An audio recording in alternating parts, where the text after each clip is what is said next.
Hello there everybody, it's Peter here again, personal trainer. Part 2 of diets. And last time you saw me, we were talking about this assignment for you to take pictures and write down everything you eat. And today we're going to look at it. I have some examples that I think could be good for you. If you haven't subscribed yet, please do hit the red button subscription and that little bell so you will get a notification when my next video is out. Please book a session.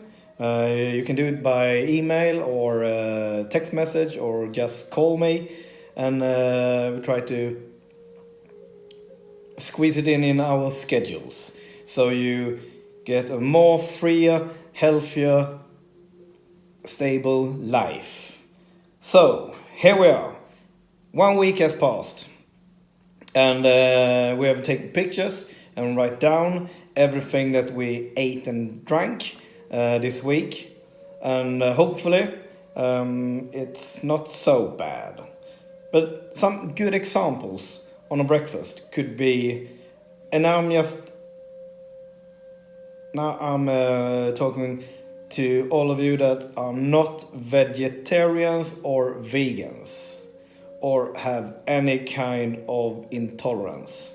If you do have, I'm sure that you know what product you could change to instead. If you're gluten, you know you could take gluten-free bread or gluten-free pasta and so on. And yeah, you understand what I mean. And I will not give you here and complete detail of how a vegetarian or vegan would eat. You book a session with me for that. And also if you're carnivore, they will say you eat meat and fish and chicken and stuff. This is just examples how it could look. And it's just example and no measurements, because I don't know how you live your life. You have to tell me so I can give you an exactly diet that are based on your needs and where you want to go with your body and health. Okay? So for breakfast, we could start off with oatmeal and perhaps some low diet, low sugar jam, or fresh berries, frozen berries, some milk from cow, soy, oat, or whatever you please. An egg or two, it depends how old you are, how big you are, what you're aiming for with your workouts and stuff. And perhaps some vegetables and a fruit. 1 red pepper, paprika, and an apple could be good. Nice glass of juice from fruits and vegetables that you do on your own, have prepared on your own, or and so on. And the breakfast is in the morning, of course. If you eat it at 5 in the morning or 7 in the morning or 8:30 in the morning, it's still breakfast. And after that, some of you perhaps today are having a snack 3 hours later. We have all heard this, that we should, to keep an even straight blood sugar, we should eat every 3rd hour. Well, yeah, perhaps that is true. But if you're still struggling with overweight, and if you're too heavy, you think you are too heavy, perhaps you shouldn't put more calories into your body as you do today, because if you do eat those snacks between the big meals and you're still not dropping in weight, well, yeah, you have it there. You shouldn't eat them. And when it's time for lunchtime, you are not allowed to compensate for the snacks that you didn't get 3 hours after breakfast. You following?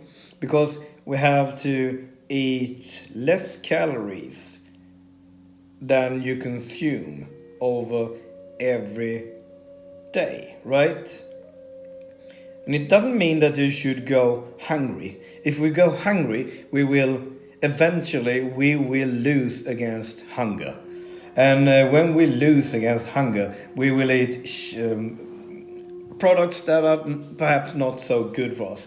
And we will eat a lot of it, and we will eat a lot of food, even though the food perhaps is healthy. It is still calories, right? Even though it's just tuna and broccoli. If you eat too much of it, the total calorie will be too much and you will still gain weight. Makes sense, right? Well, for lunch, I think we should have something clean from the proteins. It could be steak, it could be chicken breast, turkey, some fish, perhaps salmon, that is very healthy, or cod, or whatever you prefer. I will not add some bread to this meal, but a lot of vegetables and carbs. Nice carbs, perhaps not those fast cooking, fast preparing rices and pastas that you can get, but more of those products that take longer time to cook, to boil.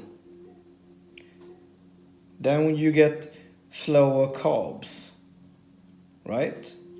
And because I think we should have carbs. Well, perhaps not too much. Because you don't get fat of eating carbs. You're getting fat of eating too much of everything. You're getting too fat even though if you just live on tuna. You have to eat a lot of it. But do you eat a lot of it, you will get fat, right? So we eat carbs. A little bit of it anyway. But just clean products that are coming right from the ground, right from the fields. Not have been processed whatsoever by the industry. The more the humankind's hand has been in touch with it, except when you cook it for yourself, often it's more bad for us, right? And it's the same principle when you had your dinner in the evening. With some good, clean proteins, a lot of good vegetables, and perhaps a little bit of carbs too. How much? Well, I don't know how old you are, how big you are, or where you're going with your body. So you have to contact me, book a session. I will give you a better food plan for just you and your body. And at night, or when you have had your evening meal, your dinner, perhaps you're sitting by the computer, perhaps you're sitting by the TV, try to move your ass and get out, take a walk. And when you come back, you will have no snacks at all. And if you're feeling that some kind of hunger, we'll eat clean protein, right? Have an egg or two. Or a fruit. Or some vegetables. Do a little omelette. But no carbs. And absolutely no sugar. Okay? Well, good luck to you all. And next time you see me here, well, I don't know what I'm going to talk about. We'll see. Take care.